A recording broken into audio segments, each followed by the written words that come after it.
Welcome to my podcast. I'm your host, Mike Del Ferro, and today I'm talking with Jimi W. Jimi is a singer, songwriter, producer, and a guitarist based in upstate New York. Usually I talk to people who I already know and have been collaborating with, but Jimi and I have never met before.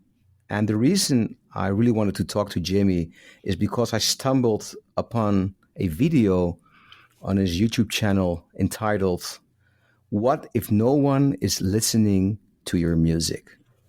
He basically says in a very well-spoken and humoristic way, actually, what if your artistic creations remain unheard? You keep waiting for streams and success, being added on playlists, likes and followers on Instagram and YouTube, and nothing happens. Jimi gives fantastic advice on how to deal with this anxiety. In the description of his YouTube channel entitled Sitting with Jimi, he writes, "I aim to spread wisdom and inspiration. I believe the creative spirit is a purifying force that will save the world." Jimi, thanks for being here on the show. Thanks for having me. Thank you. Before we dive into the inspirational talks, Sure. please tell us a little bit more about your music.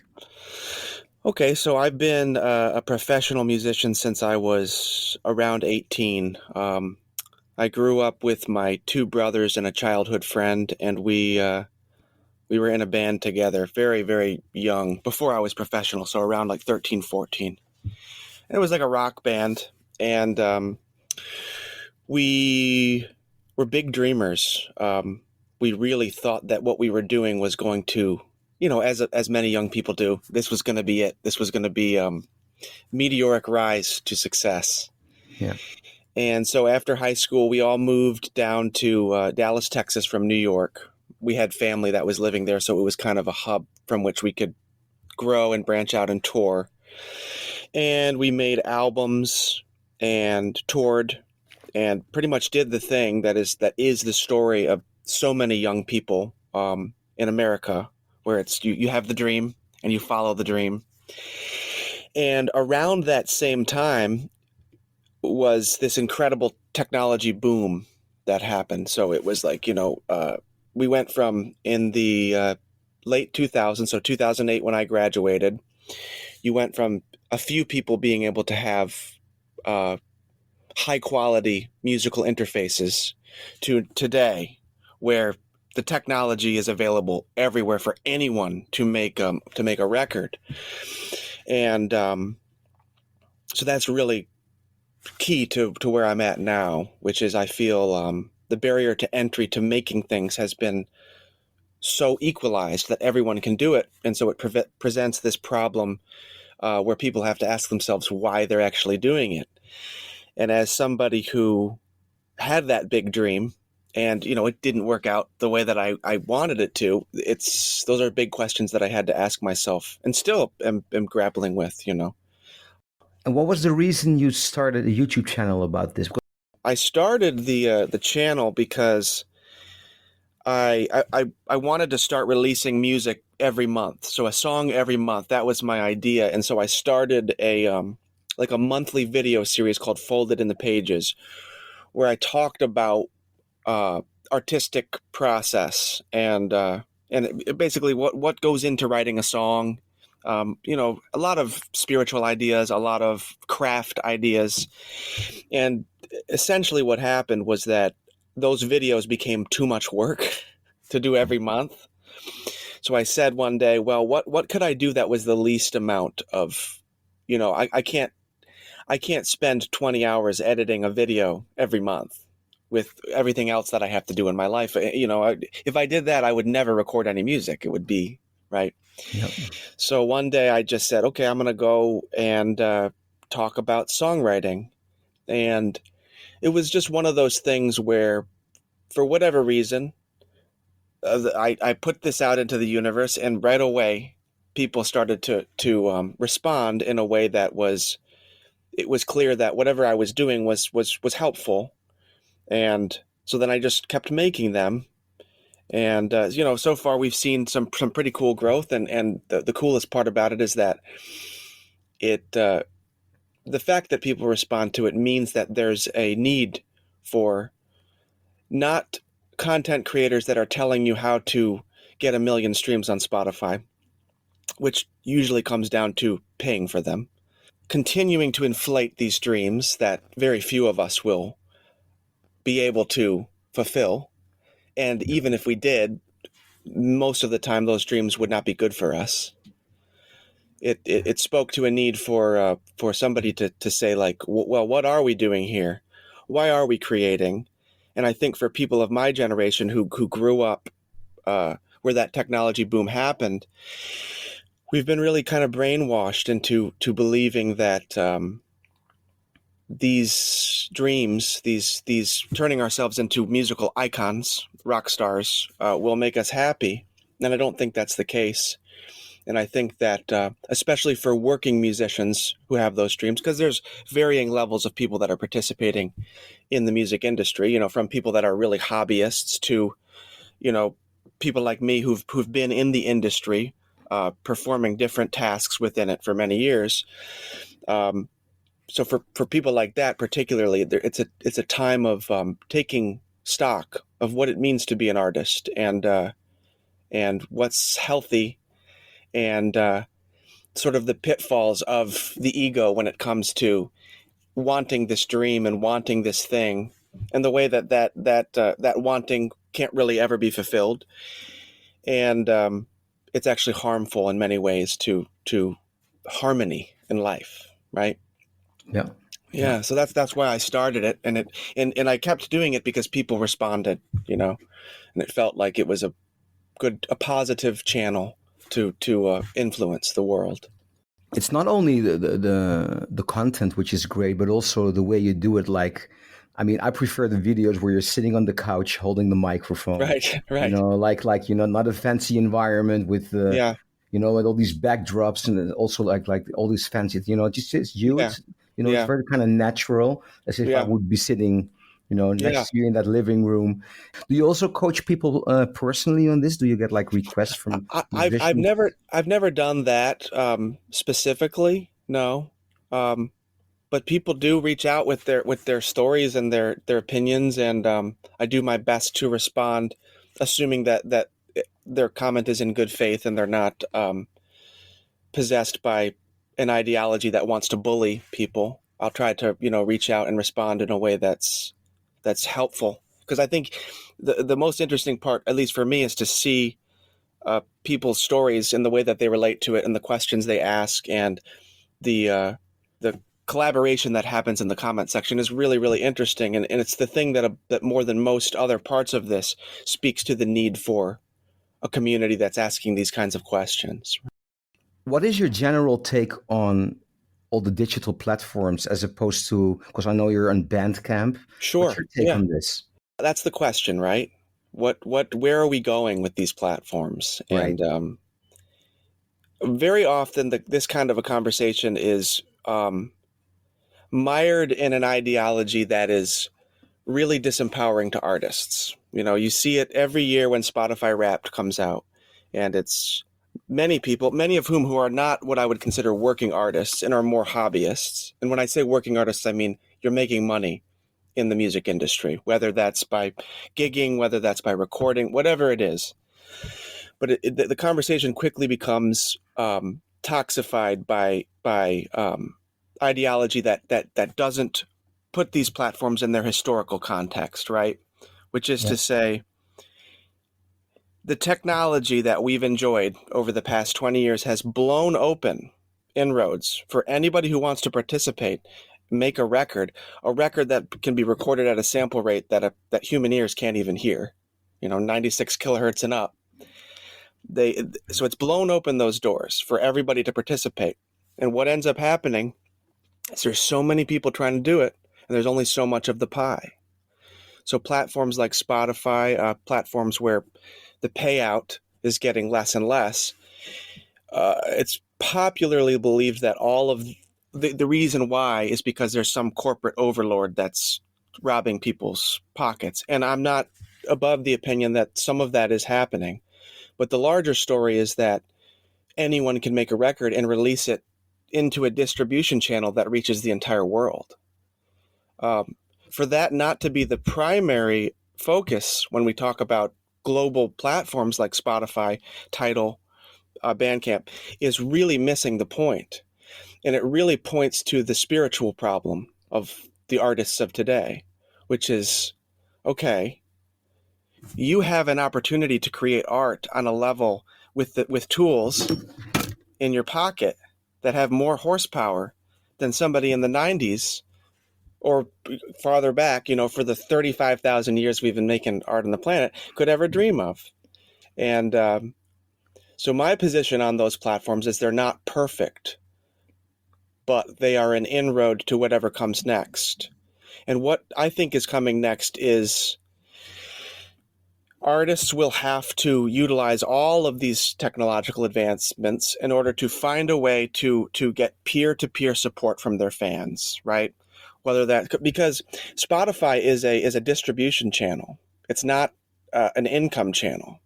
It can be, right, if you've developed it enough, which takes tremendous time and a lot of investment of money.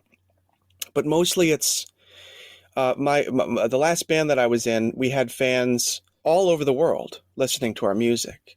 Now, the problem was, how do we get to South America? To how do we fund that? But to me, that's exciting because it's like the Wild West. Like, we don't know where it's going, but we do know that if your music is good and you're consistent with it and you incorporate a human element to it, you can reach people. I don't know. The short answer is I don't know where it's going, but I don't have a blanket opinion about it, whether it's good or bad. I think that it's a big combination of both, but the primary focus, the most empowering mindset in all of this is to look at it as the incredible opportunity that it is. I also have released a lot of albums with record labels. I've been Sure. through everything. I've been with a major label. I've put CDs out myself. Right. I've been with small labels. Actually, my experience is, it's better to be big with a small label than small with a big label. I was signed with Universal, with a project called Opera Meets Jazz because my dad was an opera singer. And it eventually became quite successul. But I had to compete with Andrea Bocelli and people like that, all big names. Well, you have a very interesting perspective then. You would have the foundation from which to have an interesting perspective on. So I would be interested in your take on that. There's a lot to be criticized on record labels, but on the other hand, they're having so much trouble with all the digital platforms. For them it's so hard to I'm like, it's easy to criticize a record label. For sure. Yeah, and what I really miss, or what I really find very very unfortunate, is that because everybody can just upload music, there is absolutely lack of quality control. And which means, I checked your music. You're a great musician. You write great stuff. You're serious about it. Right? You tour around. You take it, that's what I try to do myself. You bring the music to the highest possible level. But there is so much stuff out there which sounds like, what? And then I go like, that's another big problem. Yeah. And I hate to say it, but the what I have found is that the records that you're talking about that don't sound great, that maybe don't even have a real developed artistic voice, oftentimes the artists behind those works are the loudest in the room when it comes to talking about the progress that still needs to be made. So it's a really hot issue, Yeah. But I agree completely with you. In other words, once again, you've got the whole pie of everyone releasing everything. Everyone's got an opinion about it, even people that are not making a living off of it, or haven't consistently worked over a period of 20 years to bring art to people. And there'd be people that say, well, that's an elitist point of view, and I don't think it is. I think it's realistic. Can you share a couple of the things you share in your videos here on this podcast? Sure. Like the one, like nobody. Well, like I said in the introduction, nobody listens to my music, or there was you got some great topics there. Sure. Sure. Yeah, So what to do if nobody's listening to your music? yeah. How to deal with that Yeah.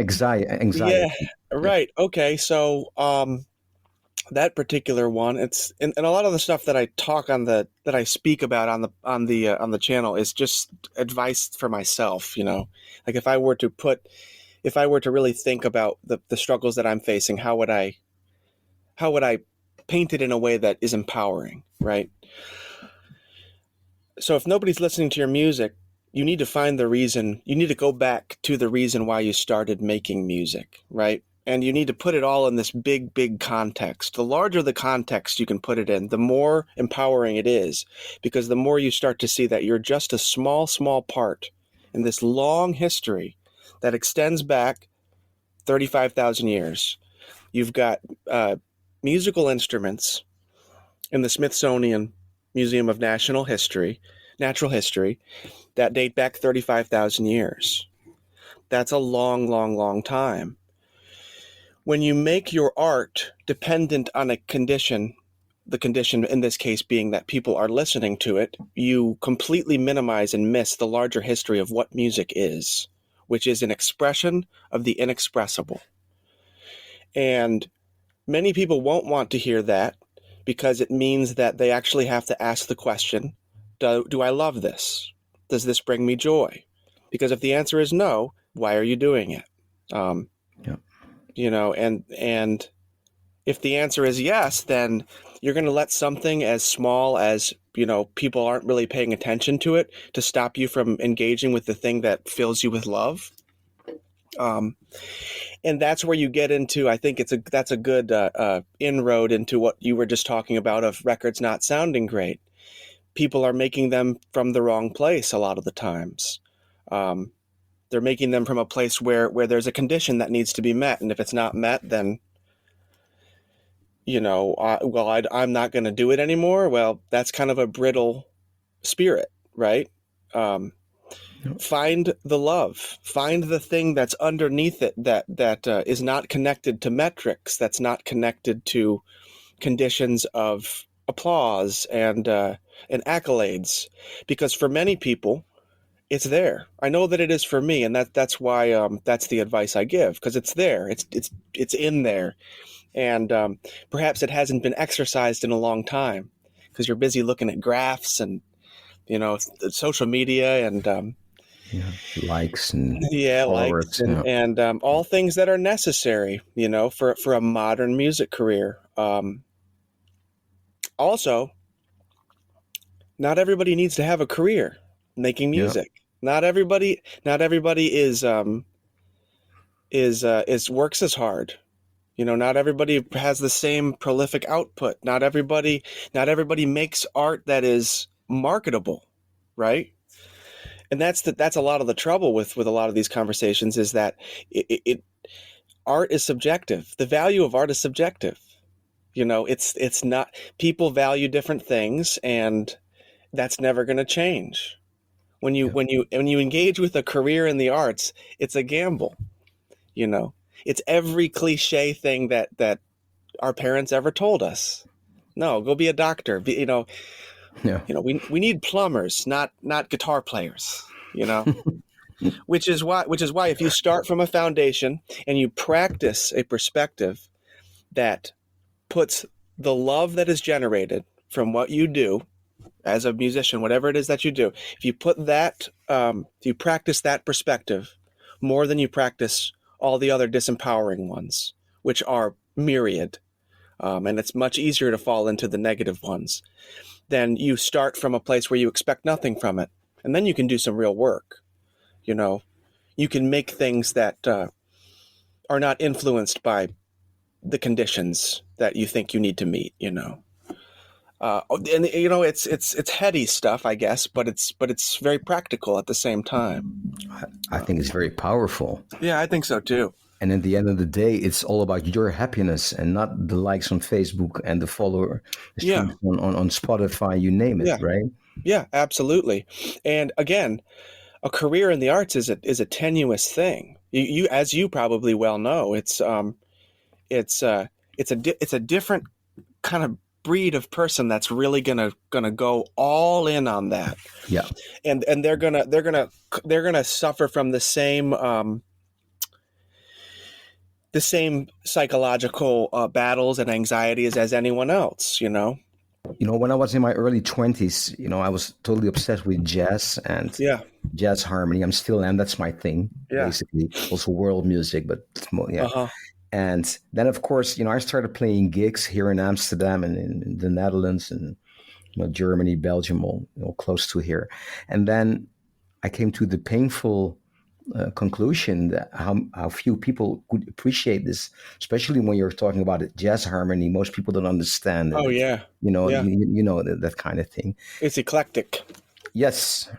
And then I realized, okay, if I want to make a living with playing this music and stick with what I love to do, because I'm not into commercial music or Yeah, I really want to follow my heart basically.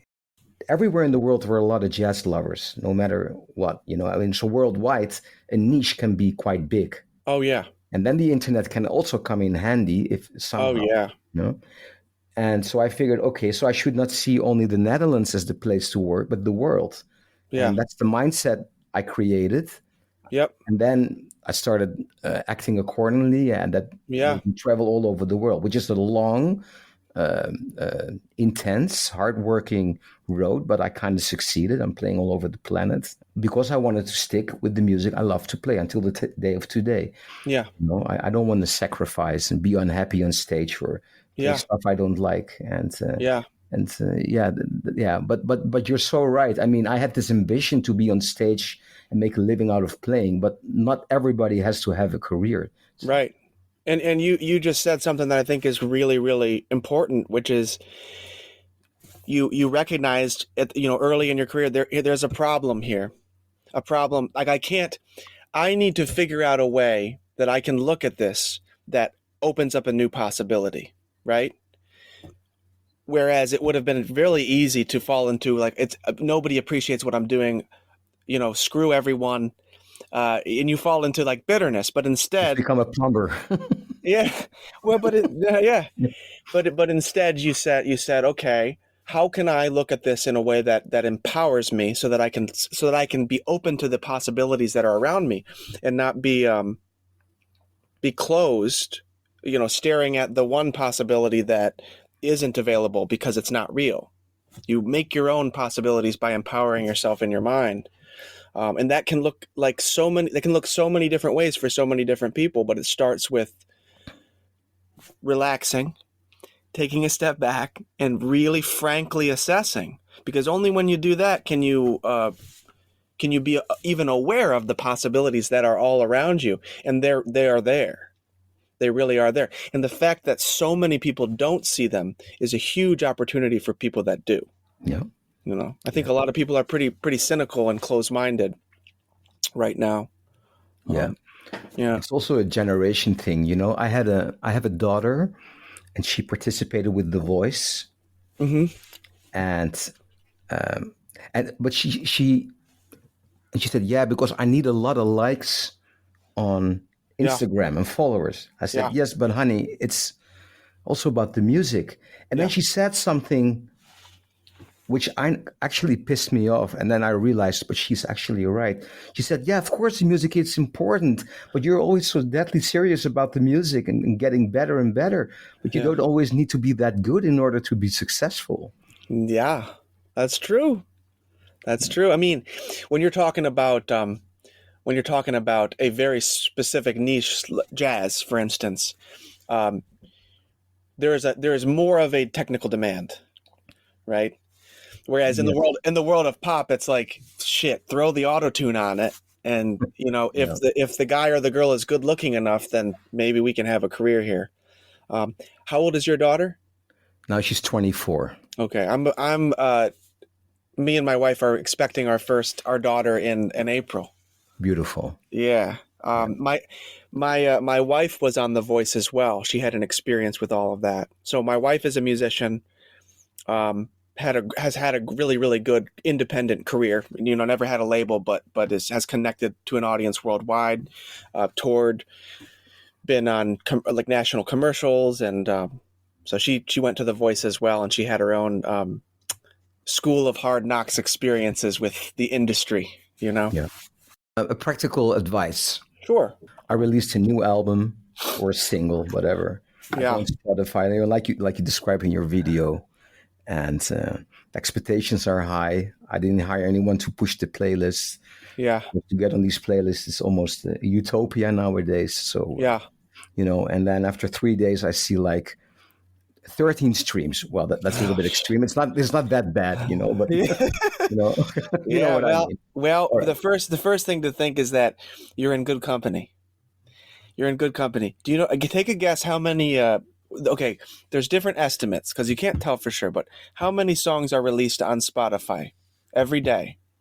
What's your guess? 100,000. 35,000. Right? 35,000 songs a day. There's not enough ears to listen to all of the music. Getting people to listen to your music comes from you. Maybe it's, I assume you do a lot of live shows, right? I do. Yeah. So especially in the world of jazz, that's really the primary place to absorb jazz, is in person, where anything could happen, And I don't know how it is for jazz in the streaming world. I'm more familiar with indie songwriters, pop and rock, but I do know that there's only so much of the pie of attention. And I also do think that people are getting exhausted by the constant stimulation of everything, right? Because overkill. It's overkill, man. And me and my brother's a drummer, and we have conversations like this all the time, but we always joke about how the social media posts about people's singles coming out, at least in our amongst our peers, it's almost like the Jehovah's Witnesses knocking on your door. Hey, do you have a minute to talk about my single? It's like nobody wants to hear about it anymore. Nobody wants to hear. I'm serious though. It's like, yeah, that's funny. Right though? Yeah. Everyone has a single. Everyone's releasing music. Everyone's doing it. And so the first thing I would say is like, understand that and recognize that it's not a reflection of the quality of the art most of the time, right? Up to a point. And that there's just, I think there's a lot of humor in that. And like, because I've seen myself do that, where it's like, oh, nobody's listening. Not enough people are listening. And then, you take a step back and you're like, well, there's so many people trying to do it, man. And if you let yourself stay too long in the mindset of being conditional about what your art needs to give you in order for you to keep doing it, you're not going to make a lot of art. You're not going to keep doing what you're doing. And that's good news too, because being prolific is really important now. And it's possible because of the technological advancements. So you mentioned that you solved your early creative problem by saying, well, my audience is the world, right? Right. Yeah. So yeah. One of the ones that I looked at you can see I'm surrounded by musical instruments and guitars, and one of the ones that I noticed was that, okay, I have a lot of unpacking to do, because I'm 30 years old, and I'm taking stock of my life and where I thought I would be and where I actually am, and really taking a hard look at that. And I realized that if I didn't build the creation of art into my life in a way where I can walk out of my living room and come in here and it's all ready to go, then I won't be able to create music. And that's what I want to do. And so that's what I made great strides towards, which is, and I often say, I can make a record, I can release records until I drop dead, right? Mm-hmm. Till I drop dead at the ripe old age of whatever. I can release a record every year, every month, whatever I want to do. I can do that. And that is closer to the dream for many real, true spirited artists than any kind of fame and fortune, you know, Yeah. which for my generation, it bears mentioning that a lot of the dreams that came from the icons we grew up with did not end well for people, you know, did not end with happiness, did not end with satisfaction. In fact, Shep Gordon, the great manager to the Stars, Alice Cooper, Jimi Hendrix, Iggy Pop, once famously said he never saw anything about fame that did any good for any of his clients. Any good. And he said, in fact, the only way to counter the negative effects of fame and meteoric success was through service to the people. Wow. And so for me, it's like, and by doing this, by vibrating within that energy of I'm going to make art creation easy for myself, I've been able to quit taking gigs that I don't want to take. I've been able to help people produce their albums. I've been able to make a YouTube channel where I'm offering things that are hopefully valuable. And all of that stemmed from the decision of, okay, I see the trajectory of where this is going. I see that the dream that I had has been deferred and that it needs to be updated, and I need to find a way forward. And the way that I see doing that is empowering myself with making the creation of art built right into my life. And there's a lot of people that could benefit from that mentality, but even more importantly, there's a lot of people for whom that sacrifice will never be made. And so it kind of shows you, well, where does art land in my life? Because a lot of people like me are going to have to build it into their life, or they risk not being able to do it anymore. Yep. But with technological advancements, it's possible. My wife said something the other day that I thought was really interesting. She said, and I said, well, that's a topic for a video. She said, when you're passionate about something, it really doesn't matter what it is. When you aim your passion at something and you collaborate with the lessons that present themselves, from that aiming your passion at something, you learn your life's lessons, It just so happens that I learned mine through creativity and through art. But all that was you're aiming it at something. And I think the philosophy angle comes from reading a lot, and it comes from caring deeply about art. In other words, when I watch a movie, I talk about it, right? When I read a book, I like to discuss it, and I like to really think about it. And I think that's something that my generation needs to do more of too, where it's like, no, care about something, care about it deeply, and discuss it and give yourself to that thing. Because when you do that, you learn. Yeah. Rather than refreshing the stats every hour. Yeah, no, precisely. Which in itself, that's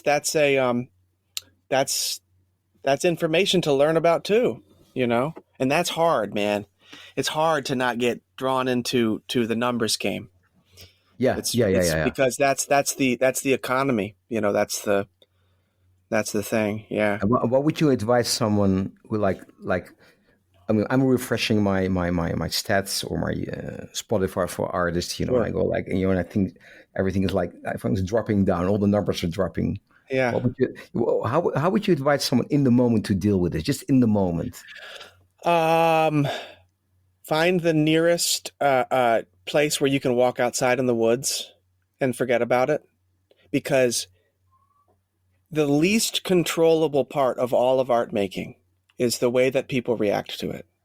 The most controllable part is whether you get up and you try again, and whether in the trying you realize that, oh, I really love this, oh, this is really teaching me something. This gives me, around where I live, there's many hobbyist songwriters and people that I have clients that are older that have never made a record. And what you see is that art is a way that people quite simply, it gives them something to care about and to talk with one another about. And that's really the most that art can offer. It can offer other things, right? But it's most fundamentally, it's a way that we can relate to each other. And if we're really good at it, uh, make expressions and pieces that communicate something true that no longer belongs to us, but to everyone that's influenced by it, right? Um, yeah, I don't know. I'm being tangential, but No, but this is such great wisdom, man. And walk in the woods, man. yeah, You yeah. know, it's not going No, to make you happy. The metric, it's not there. It's really not. There's ways in which success like that can make your life easier, but it's just as easy to fall into a really black, empty space that's not connected to the ground. and has nothing to do with art, actually. Has nothing to do with art, and certainly has nothing to do with empowering you to keep exploring and keep finding the upper limit of what you're capable of doing. And then also, it's really not that serious. That's the other thing I keep coming to. It's like, it's the paradox of it is that it is, man, right? It's like, I want to get up and I want to practice and I want to master this new modality, so that 2 years from now when I play, it can come out organically. Yeah. And but at the same time, man, I've got a family to think about, and I've got people around me and stories around me who without whom there would be no art to make, there would be no story to tell. And I think you're going to see a lot of fallout in my generation from the way that the well has been kind of poisoned with regard to the dreams that we have, because you've got people that don't even play an instrument, and they're 24 and they're releasing a single, and they're acidically trying to take down these corporate overlords that they see as the reason why they're not successful. And it's like, man, you can't even play an instrument. Yeah. Right? And if you did, you would come into contact with the obstinance of reality. There is nothing about learning to be a craftsman and a technician on an instrument that suggests that reality is easy. That nothing about reality wants you to get better at the piano. In fact, it's the opposite, right? Yeah. So it's like, and I see that in my generation, man. With the social media, it's more important to be dressed the right way with the right filter online than it is to really take a look at the like, why are we doing this, man? And I think a lot of people are doing it for the wrong reasons, and it's unfortunate because it's for reasons that are making it harder for working musicians and reasons that are not going to make anyone happier. That's what it's all about. Yeah. And so many people forget this. Yeah. Every musician, and I encounter a lot of people with anxiety problems, especially related to this, what we're talking about. I'm all going to tell them that they shouldn't watch your channel. They must Oh watch man, your channel and your wisdom. I mean, that's very, very humbling. I hope that I can continue to really offer whatever it is that I'm offering in a way that remains connected to people that need to hear it, because really I'm talking to myself. None of this has been mastered. It's just and when I really look at it, it's all redundant. It's all connected to the most enduring principles of wisdom that we've collected as a species. Many of which have been sort of abandoned in favor of glorifying the self, and right. So Yeah. it's like, and I think that people's hunger for that message is evidence that it's really needed. Your YouTube channel, and well, actually, you as a human being, is a relief on the internet. I've heard people say that, and I'm very flattered, and that's really yeah, it's like not as noisy, right? It's like more. It's funny too because as the video got bigger, I thought for a second that I should maybe conform it more to what you see when you see a YouTuber, right? So I shot one of my videos in a room with like the backlights and all the fancy crap. And afterwards I looked at it, I was like, no. You're just there sitting on your couch holding a microphone, no fancy, smancy, whatever. Yeah, You're just holding yeah. the microphone. And, that makes it so incredibly powerful. And I'm glad to hear that. it's a million times more powerful than some dude, trying to convince you should hire him Why Spotify is dead. Yeah, And yeah, yeah. How you can game the system to get 30. I got 30K followers in 10 minutes. Yeah, and all Like, that okay. bullshit. Oh man, Yeah. Thank you so much, and keep up this great work. I'm so glad and happy to meet you and to finally speak with you, Mike.